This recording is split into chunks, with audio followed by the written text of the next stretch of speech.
kisah Nabi Ismail alaihi salam, sampai Nabi Ibrahim yang berhijrah meninggalkan Mesir bersama Sarah, istrinya dan Hajar, dayangnya di tempat tujuannya di Palestina. Ia telah membawa pindah juga semua binatang ternaknya dan harta miliknya yang telah diperolehnya sebagai hasil usaha niaganya di Mesir. Al-Bukhari meriwayatkan daripada Ibnu Abbas radhiyallahu anhu berkata, pertama-tama yang menggunakan setagen, ialah Hajar ibu Nabi Ismail, tujuan untuk menyembunyikan kandungannya dari Siti Sarah yang telah lama berkumpul dengan Nabi Ibrahim alaihi salam tetapi belum juga hamil. Tetapi walau bagaimanapun juga akhirnya terbukalah rahasia yang disembunyikan itu dengan lahirnya Nabi Ismail alaihi salam, dan sebagai lazimnya seorang istri sebagai Siti Sarah merasa telah dikalahkan oleh Siti Hajar sebagai seorang dayangnya yang diberikan kepada Nabi Ibrahim alaihi salam, dan sejak itulah Siti Sarah merasakan bahwa Nabi Ibrahim alaihi salam lebih banyak mendekati Hajar karena merasa sangat gembira dengan puteranya yang tunggal dan pertama itu.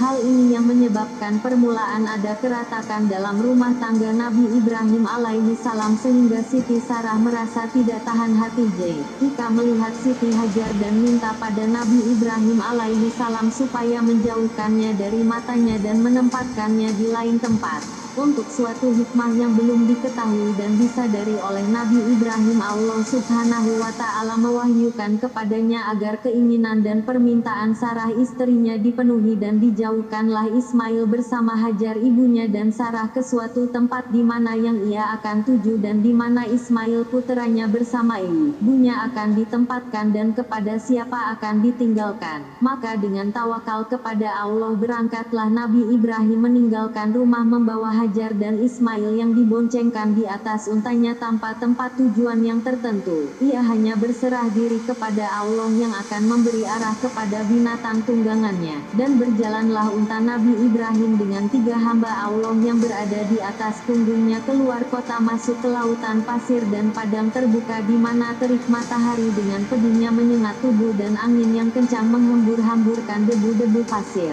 Ismail dan ibunya Hajar ditinggalkan di Makkah. Setelah berminggu-minggu berada dalam perjalanan jauh yang memenatkan, tibalah pada akhirnya Nabi Ibrahim bersama Ismail dan ibunya di Makkah, kota suci di mana Ka'bah didirikan dan menjadi pujaan manusia dari seluruh dunia. Di tempat di mana Masjidil Haram sekarang berada, berhentilah unta Nabi Ibrahim mengakhiri perjalanannya dan disitulah ia meninggalkan Hajar bersama puteranya dengan hanya dibekali dengan serantang bekal makanan dan minuman sedangkan keadaan sekitarnya tiada tumbuh-tumbuhan, tiada air mengalir, yang terlihat hanyalah batu dan pasir kering. Alangkah sedih dan cemasnya Hajar ketika akan ditinggalkan oleh Ibrahim seorang diri bersama dengan anaknya yang masih kecil di tempat yang sunyi senyap dari segala-galanya kecuali batu gunung dan pasir. Ia seraya merintih dan menangis, memegang kuat-kuat baju Nabi Ibrahim memohon belas kasihnya. Janganlah ia ditinggalkan seorang diri di tempat yang kosong itu. Tiada seorang manusia, tiada seekor binatang, tiada pohon dan tidak terlihat pula air mengalir, sedangkan ia masih menanggung beban mengasuh anak yang kecil yang masih menyusu. Nabi Ibrahim mendengar keluh kesah Hajar merasa tidak tergamak meninggalkannya seorang diri di tempat itu bersama puteranya yang sangat disayangi, akan tetapi ia sadar bahwa apa yang dilakukannya itu adalah kehendak Allah subhanahu wa ta'ala yang tentu mengandungi hikmat yang masih terselubung baginya. Ia sadar pula bahwa Allah akan melindungi Ismail dan ibunya dalam tempat pengasingan itu dan segala kesukaran dan penderitaan. Ia berkata kepada Hajar, bertawakallah kepada Allah yang telah menentukan kehendaknya. Percayalah kepada kekuasaannya dan rahmatnya. Dialah yang memerintah aku membawa kamu ke sini dan dialah yang akan melindungimu dan menyertaimu di tempat yang sunyi ini. Sesungguh kalau bukan perintah dan wahyunya, tidak sesekali aku tergamak meninggalkan kamu di sini seorang diri bersama puteraku yang sangat kucintai ini. Percayalah wahai Hajar bahwa Allah yang Maha Kuasa tidak akan melantarkan kamu berdua tanpa perlindungannya. Rahmat dan barakahnya akan tetap turun di atas kamu untuk selamanya, insya Allah. Mendengar kata-kata Ibrahim itu segeralah Hajar melepaskan genggamannya pada baju Ibrahim dan dilepaskannya lah beliau menunggang untanya kembali ke Palestina dengan iringan air mata yang bercurahan membasahi tubuh Ismail yang sedang menetap. Sedang Nabi Ibrahim pun tidak dapat menahan air matanya ketika ia turun dari dataran tinggi meninggalkan Makkah menuju kembali ke Palestina di mana istrinya Sarah dengan puteranya yang kedua Ishak sedang menanti. Ia tidak henti-henti selama dalam perjalanan kembali memohon kepada Allah perlindungan, rahmat dan barakah serta kurniaan rezeki bagi putera dan ibunya yang ditinggalkan di tempat terasing itu. Ia berkata dalam doanya, "Wahai Tuhanku, aku telah tempatkan puteraku dan anak-anak keturunannya di dekat rumahmu, Baitullahil Haram,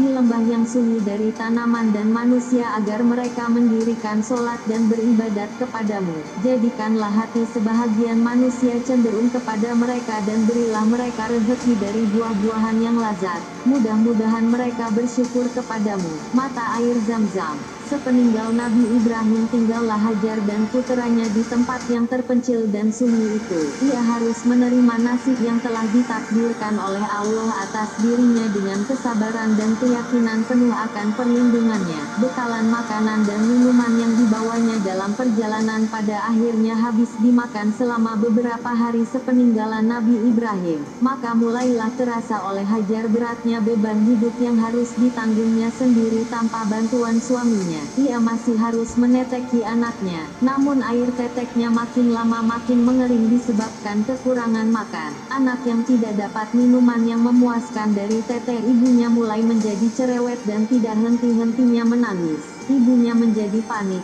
bingung dan cemas mendengar tangisan anaknya yang sangat menyayat hati itu. Ia menoleh ke kanan dan ke kiri serta lari ke sana ke sini mencari sesuap makanan atau seteguk air yang dapat meringankan kelaparannya dan meredakan tangisan anaknya. Namun sia-sialah usahanya. Ia pergi berlari harwalah menuju Bukit Safa kalau ia boleh mendapatkan sesuatu yang dapat menolongnya, tetapi hanya batu dan pasir yang didapatnya di situ. Kemudian dari Bukit Safa ia melihat bayangan air yang mengalir di atas Bukit Marwah dan larilah ia berharwahlah ke tempat itu, namun ternyata Hawa yang disangkanya air itu adalah fata morgana, bayangan belaka, dan kembalilah ke Bukit Safa karena mendengar seakan-akan ada suara yang memanggilnya tetapi gagal dan melesetlah dugaannya. Demikianlah maka karena dorongan hajat hidupnya dan hidup anaknya yang sangat disayangi, Hajar mundar-mundir berlari sampai 7 kali antara Bukit Safa dan Marwah yang pada akhirnya ia duduk termenung merasa penat dan hampir berputus asa. Diriwayatkan bahwa selagi Hajar berada dalam keadaan tidak berdaya dan hampir berputus asa kecuali dari rahmat Allah dan pertolongannya, datanglah kepadanya malaikat Jibril berkata, "Siapakah sebenarnya engkau ini?" "Aku adalah hamba sahaya Ibrahim," jawab Hajar. "Kepada siapa engkau dititipkan di sini?" tanya Jibril. "Hanya kepada Allah," jawab Hajar. Lalu berkata Jibril, "Jika demikian, maka engkau telah dititipkan kepada Zat yang Maha Pemurah lagi Maha Pengasih, yang akan melindungimu, mencukupi keperluan hidupmu dan tidak akan mensia-siakan kepercayaan ayah puteramu kepadanya." Kemudian diajaklah Hajar mengikutinya pergi ke suatu tempat di mana Jibril menginjakkan telapak kakinya kuat-kuat di atas tanah dan segeralah memancur dari bekas telapak kaki itu air yang jernih dengan kuasa Allah. Itulah dia mata air Zam-Zam yang sehingga kini dianggap keramat oleh jemaah haji. Berdesakan kelilingnya bagi mendapatkan setitik atau seteguk air daripadanya, dan kerana sejarahnya mata air itu disebut orang injakan Jibril. Alkah gembiranya dan lega dada Hajar melihat air yang mancur itu. Segera ia membasahi bibir puteranya dengan air keramat itu dan segera pula terlihat wajah puteranya segar kembali. Demikian pula wajah si ibu yang merasa sangat bahagia dengan datangnya mukjizat dari sisi Tuhan yang mengembalikan kesegaran hidup kepadanya dan kepada puteranya sesudah dibayang-bayangi oleh bayangan mati kelaparan yang mencekam dada. Mancurnya air Zam-Zam telah menarik burung-burung berterbangan mengelilingi daerah itu, menarik pula perhatian sekelompok bangsa Arab dari suku Jurhim yang merantau dan sedang berkemah di sekitar Makkah. Mereka mengetahui dari pengalaman bahwa di mana ada terlihat burung di udara, nescaya di bawahnya terdapat air. Maka diutuslah oleh mereka beberapa orang untuk memeriksa kebenaran teori ini. Para pemeriksa itu pergi mengunjungi daerah di mana Hajar berada. Kemudian kembali membawa berita gembira kepada kaumnya tentang mata air Zam-Zam dan keadaan Hajar bersama puteranya. Segera sekelompok suku Jurhum itu memindahkan perkemahannya ke tempat sekitar Zam-Zam, di mana kedatangan mereka disambut dengan gembira oleh Hajar karena adanya sekelompok suku Jurhum di sekitarnya. Ia memperoleh jiran-jiran yang akan menghilangkan kesunyian dan kesepian yang selama ini dirasakan di alam hidupnya berduaan dengan puteranya saja. Hajar bersyukur kepada Allah yang dengan rahmatnya telah membuka hati orang-orang itu cenderung datang meramaikan dan memecahkan kesunyian lembah di mana ia ditinggalkan sendirian oleh Ibrahim, Nabi Ismail sebagai kurban. Nabi Ibrahim dari masa ke semasa pergi ke Makkah untuk mengunjungi dan menjenguk Ismail di tempat pengasingannya bagi menghilangkan rasa rindu hatinya kepada puteranya yang ia sayangi serta menenangkan hatinya yang selalu ringsing bila mengenangkan keadaan puteranya bersama ibunya yang ditinggalkan di tempat yang tandus, jauh dari masyarakat kota dan pengenalan umum. Sewaktu Nabi Ismail mencapai usia remajanya, Nabi Ibrahim a.s. mendapat mimpi bahwa ia harus menyembelih Ismail puteranya, dan mimpi seorang nabi adalah salah satu dari cara-cara turunnya wahyu Allah. Maka perintah yang diterimanya dalam mimpi itu harus dilaksanakan oleh Nabi Ibrahim. Ia duduk sejurus termenung memikirkan ujian yang maha berat yang ia hadapi. Sebagai seorang ayah yang dikurniai seorang putera yang sejak puluhan tahun diharap-harapkan dan didambakan, seorang putera yang telah mencapai usia di mana jasa-jasanya sudah dapat dimanfaatkan oleh si ayah, seorang putera yang diharapkan menjadi pewarisnya dan penyambung kelangsungan keturunannya, tiba-tiba harus dijadikan kurban dan harus direnggut nyawa tangan si ayah sendiri. Namun ia sebagai seorang nabi, pesuruh Allah dan pembawa agama yang seharusnya menjadi contoh dan teladan bagi para pengikutnya dalam bertaat kepada Allah, menjalankan segala perintahnya dan menempatkan cintanya kepada Allah di atas cintanya kepada anak, istri, harta benda dan lain-lain. Ia harus melaksanakannya perintah Allah yang diwahyukan melalui mimpinya, apapun yang akan terjadi sebagai akibat pelaksanaan perintah itu. Sungguh amat berat ujian yang dihadapi oleh Nabi Ibrahim. Namun sesuai dengan firman Allah yang bermaksud, Allah lebih mengetahui di mana dan kepada siapa dia mengamanatkan risalahnya. Nabi Ibrahim tidak membuang masa lagi. Berazam, ia tetap akan menyembelih Nabi Ismail putranya sebagai kurban sesuai dengan perintah Allah yang telah diterimanya, dan berangkatlah serta-merta Nabi Ibrahim menuju ke Makkah untuk menemui dan menyampaikan kepada putranya apa yang Allah perintahkan. Nabi Ismail sebagai anak yang soleh dan taat kepada Allah dan bakti kepada orang tuanya. Ketika diberitahu oleh ayahnya maksud kedatangannya kali ini tanpa ragu-ragu dan berpikir panjang berkata kepada ayahnya, "Wahai ayahku, laksanakanlah apa yang telah diperintah oleh Allah kepadamu. Engkau akan menemuiku insya Allah sebagai seorang yang sabar dan patuh kepada perintah. Aku hanya meminta dalam melaksanakannya perintah Allah itu, agar Allah menyiksa sekuat-kuat supaya aku tidak banyak bergerak sehingga menyusahkan ayah. Kedua, agar menanggalkan pakaianku supaya tidak terkena darah yang akan menyebabkan berkurangnya pahalaku dan terharunya ibuku bila melihatnya. Ketiga, tajamkanlah arangmu dan percepatkanlah pelaksanaan penyembelihan agar meringankan penderitaan dan rasa pedihku. Keempat dan yang terakhir, sampaikanlah salamku kepada ibuku, berikanlah kepadanya pakaianku ini untuk menjadi penghiburnya dalam kesedihan dan tanda mata serta pengampunan baginya dari putra tunggalnya." Kemudian dipeluknya Ismail dan dicium pipinya oleh Nabi Ibrahim seraya berkata, "Bahagialah aku mempunyai seorang putra yang taat kepada Allah, bakti kepada orang tua yang dengan ikhlas hati menyerahkan dirinya untuk melaksanakannya perintah Allah. Saat penyembelihan menyiapkan pelatihan, dilihatlah kedua tangan dan kaki Ismail, dibaringkanlah olehnya atas jantung. Lalu diambillah seorang tajam yang sudah tersedia dan sambil memegang orang tangannya, kedua mata Nabi Ibrahim tergenang air berpindah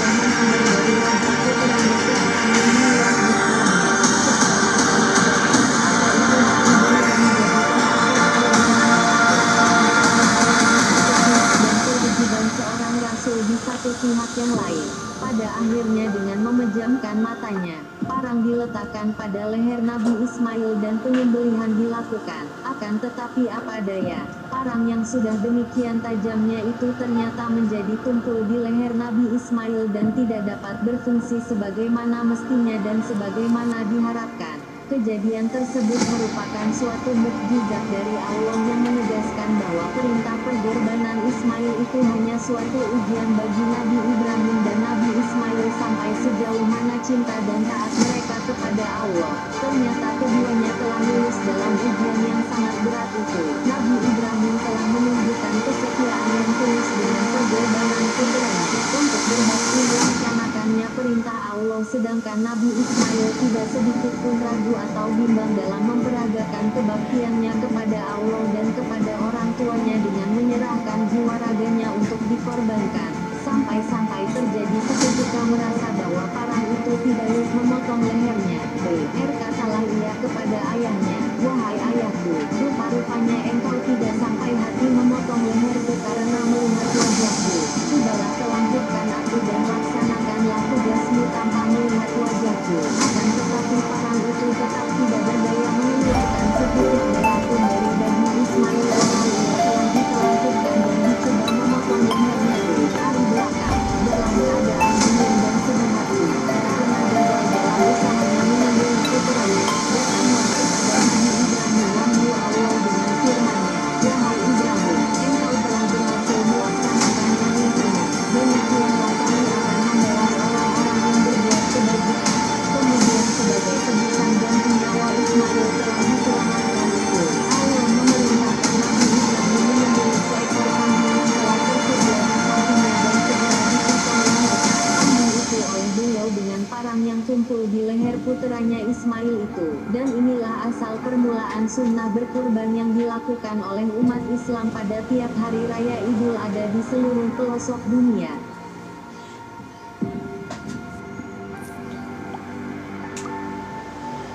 Demikian sekelumit kisah Nabi Ismail, semoga bermanfaat.